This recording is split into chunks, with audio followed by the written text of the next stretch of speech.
ভালো নাই, খুব বাম্পার পেঁয়াজ দেখছে না পেঁয়াজ গানা। মেহেরপুরে কয়েক বছর ভালো দাম পেয়ে এ বছরে গ্রীষ্মকালীন পেঁয়াজ আবাদ করেছেন অনেক কৃষক। এরই মধ্যে বাজারে উঠতে শুরু করেছে নতুন পেঁয়াজ। প্রতি বিঘা জমিতে 65 থেকে 70 মণ করে পেঁয়াজ হবে বলে আশা চাষিদের।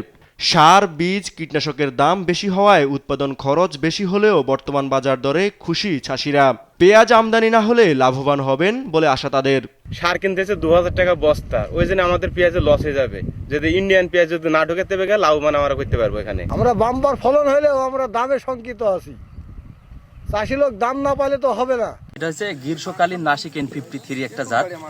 এই জাতটি আমরা বিগত 6-7 বছর ধরে চাষ করছি।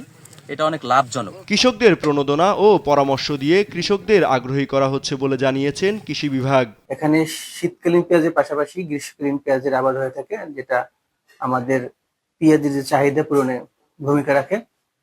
তো এবছর 1900 হেক্টর জমিতে গ্রীষ্মকালীন পেঁয়াজ আবাদের লক্ষ্যমাত্রা ছিল। মেহেরপুরে এবার 2000 হেক্টর জমিতে পেঁয়াজ চাষ হয়েছে। উৎপাদন লক্ষ্যমাত্রা ধরা হয়েছে 16,000 metric ton. Yusuf Bhuiyan, news desk, Desh TV.